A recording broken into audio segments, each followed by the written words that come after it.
నమస్తే, welcome to Suman TV. ప్రస్తుతం మనతో పాటు ఉన్నారు planet finance business school chairman Praveen Kumar గారు. వారితో మాట్లాడదాం. నమస్తే సార్. నమస్తే మేడం. ఎస్, మనం టీవీలో అలాగే న్యూస్ పేపర్స్లో మనకి ఇప్పుడున్న సోషల్ నెట్వర్క్లు సాధారణంగా చూస్తూ ఉంటాం. కుప్పకూలిన షేర్ మార్కెట్, సడన్గా కుప్పకూలిపోయింది, నిఫ్టీ, సెన్సెక్స్ అని ఇలా రకరకాలుగా చెప్తూ ఉంటారు సార్. షేర్స్ పెట్టిన వాళ్ళకైతే ఒకసారి ముండే పట్టుకున్నంత పని అవుతుంది, కానీ మాలాంటి వాళ్ళకైతే నార్మల్గా విన్నాం. ఏంటి అంతగా కుప్పకూలిపోతాయి, అసలు కుప్పకూలిపోవడం అంటే ఏంటి? యాక్చువల్గా ఏమవుతుందంటే హెవీ సెల్లింగ్ ఉన్నప్పుడు, ఇప్పుడు మనం టొమాటో ధరలు 10 పైసలు పడిపోయాయి, 5 పైసలు పడిపోయాయి అని చూస్తుంటాం. ఇట్లా టొమాటో ధరలు పడిపోయినప్పుడు ఏమవుతుందంటే ఫార్మర్స్ వాళ్ళ టొమాటోని మార్కెట్ కోసం అమ్మాలని తీసుకొస్తారు. కానీ రేట్ లేకపోతే ఇంకా అక్కడే వదిలేసి వెళ్ళిపోవడం కానీ 5 పైసలకైనా అమ్మడం కానీ చేస్తుంటారు. ఇట్లాగేంటంటే హెవీ సెల్లింగ్ ఉన్న రోజు మార్కెట్స్ కుప్పకూలింది అంటారు. అయితే కుప్పకూలింది అనే దానికి ఎగ్జాక్ట్ వర్డ్ చెప్పాలంటే సర్క్యూట్ పడిపోయింది అంటారు, ట్రేడింగ్ ఆగిపోయింది అంటారు. 1 hour, half an hour, 45 trading 3 time zones ఉంటాయి. 10%, 15%, 20% ట్రేడింగ్ ఆగిపోయింది అంటారు. ఈ ట్రేడింగ్ ఆగిపోవడం అనేది ఇప్పటిదాకా గత 30 ఇయర్స్లో 5-6 టైమ్స్ జరిగింది. అంతే, అది రోజు జరగదు. సో మనం మీడియాలో చూస్తుంటాం, 100 పాయింట్లు పడిపోతే నిఫ్టీ కుప్ప మార్కెట్స్ అంటుంటారు. అది ఊరికే భయపెడతారు అంతే, అక్కడే ఉండదు. అది రోజు జరిగేదే. అది వ్యూవర్షిప్ కోసం అట్లా పెడుతుంటారు. బట్ సర్క్యూట్ పడడం అనేది మాత్రం 5 ఇన్స్టెన్సెస్లో జరిగింది ఇప్పటిదాకా, 5 or 6 మ్యాక్సిమం. అయితే 10% కాకుండా 7-8% పడ్డా కుప్పకూలిందని అంటారు. ఎందుకంటే ఆ టైంలో మార్జిన్ ట్రేడర్స్ ఉండే వాళ్ళందరూ కొట్టుకోబోతారు. సో హర్షద్ మెహతా స్కామ్ జరిగింది 92లో, అప్పుడు మార్కెట్ క్రాష్ అయింది. 6 days ముందర సిబిఐ ఎంక్వైరీ స్టార్ట్ చేశారు. 6 days తర్వాత స్కామ్ జరిగింది అని తెలిసింది సిబిఐకి. సో అనౌన్స్మెంట్ ఏమో కానీ మార్కెట్స్ 23% డౌన్ అయ్యాయి. ఎందుకు 23? యాక్చువల్గా 20కే ఆగిపోవాలి. 23 ఎందుకు డౌన్ అయ్యాయంటే ఆ రోజు అప్పట్లో సెన్సెక్స్, నిఫ్టీ ఉన్నా కూడా, సెన్సెక్స్ ఉన్నా కూడా సర్క్యూట్స్ అనేవి లేవు. సో ఇండెక్స్ సర్క్యూట్స్ అనేవి 96, 97 నుంచి అప్లికబుల్ చేశారు సెబీ, అంతకు ముందర చేయలేదు. ఏదో ఎట్లా ఉంటుంది అంటే కుప్పకూలని అంటే I remember those days when I was in Bombay. ఇప్పుడు డౌ జోన్స్ ఉంది, US markets mid night crash అయింది 1000 పాయింట్స్. యూఎస్ రెసిషన్ వచ్చింది అని చెప్పి న్యూస్ వచ్చి, ఏదో some bad data, economic data వస్తే, లేదా commodity prices in China crashed. China is a manufacturing hub of the world. So చైనాలో కమోడిటీ ప్రైస్లు పడిపోయాయంటే డిమాండ్ లేనట్టే కదా.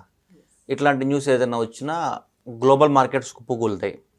So US markets night 12:30, 1 o'clock close అవుతాయి మన ఇండియన్ టైం ప్రకారం. డ్రాస్టిక్ ఫాల్, డీప్ కట్స్ అంటారు. మార్నింగ్ మన జపనీస్ మార్కెట్స్ క్రాష్ అవుతాయి. అంటే మనకి 6 o'clock టైంకి జపనీస్ మార్కెట్స్ ఓపెన్ అవుతాయి. 6 or ఇంకా ముందే అనుకుంటాం అప్రాక్స్. సో మనం ఎర్లీ మార్నింగ్ 6 o'clock లేవగానే గ్లోబల్ మార్కెట్స్ ఎలా ఉన్నాయో చూసి జపనీస్ మార్కెట్ చూసి చెప్పేయచ్చు మన మార్కెట్స్ 9:30కి ఎలా ఓపెన్ అవుతాయని. సో అట్లాగేంటంటే దోస్ డేస్లో market use to open 9:55. Now we are opening at 9 o'clock, but those days 9:55. So Singapore markets మనకి క్యూస్ ఇస్తాయి. Hong Kong, South Korea, Indonesia, Malaysia, ఇవి Chinese markets, plus Japan, Australia, వీళ్ళ క్యూస్ చూసుకొని మన మార్కెట్స్ ఓపెన్ అవుతాయి. ఎప్పుడైతే గ్లోబల్ మార్కెట్స్ అన్నీ deep కట్లో క్లోజ్ అయ్యాయో there is some bad news for global economy. అందువల్ల ఏమవుతుంది మార్నింగ్ అంటే ఇన్స్టిట్యూషనల్ ఇన్వెస్టర్స్ అయినా, ఇండివిజువల్ ఇన్వెస్టర్స్ అయినా తెగ నమ్మడం మొదలెడతారు.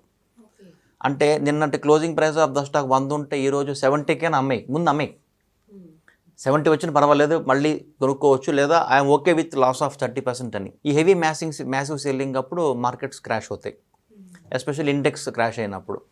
మనం ఇప్పుడు చూస్తుంటాం ఏదైనా సినిమాల్లో ఏదైనా హైప్ క్రియేట్ చేయాలంటే సీన్కి బిల్డింగ్ చుట్టూ పోలీసులు వచ్చేసి, మీడియా వచ్చేసి అడుగుతుంటారు కదా. అట్లాగే ఇప్పుడు సినిమా మనం ఐమాక్స్ థియేటర్ ముందు చూసామంటే ఫస్ట్ డే అప్పుడు అట్లాగా మీడియా వ్యాన్స్ ఉంటాయి.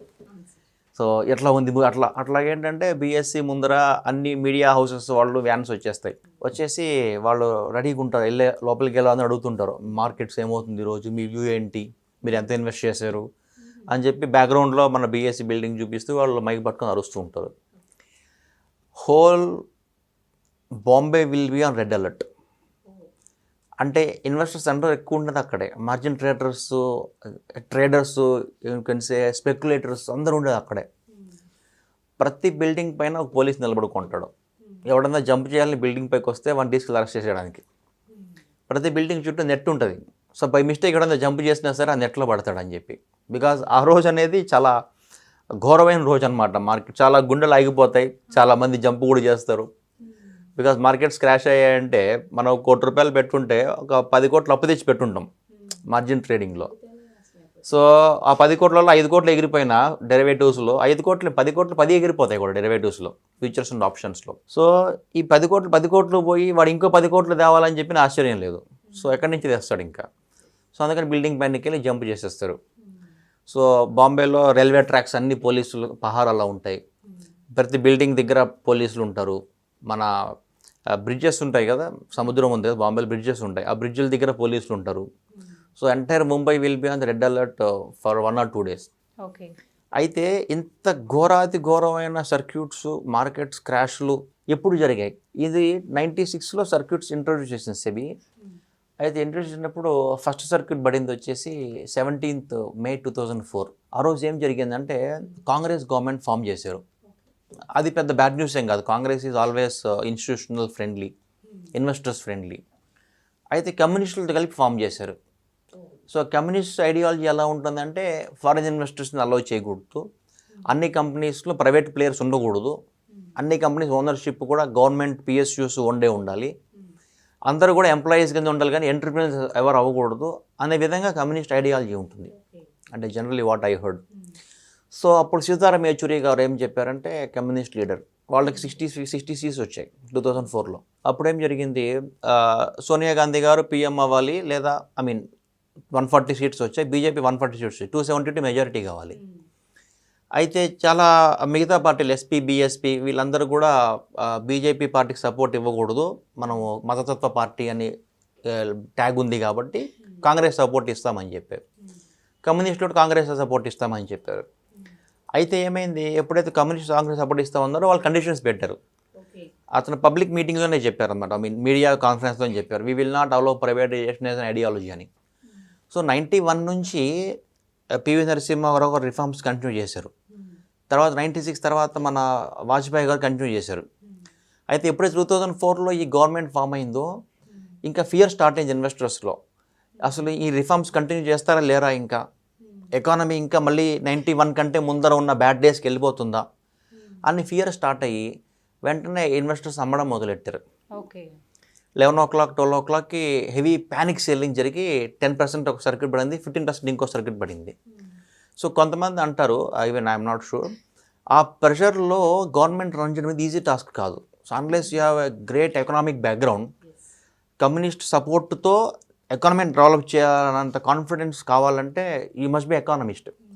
సో కొంతమంది అంటారు సోనియా గాంధీ ఆ టైంలో ప్రాపర్ డెసిషన్ తీసుకున్నారు, పిఎం పొజిషన్ నేను వెళ్లకుండా మన్మోహన్ సింగ్ని చేశామంటే ఈజ్ ఎకానమిస్ట్, ఎకానమీ రన్ చేయడము కొద్దిగా ఈజీ అవుతుందని చెప్పి, and she was very much perfect in her decision making.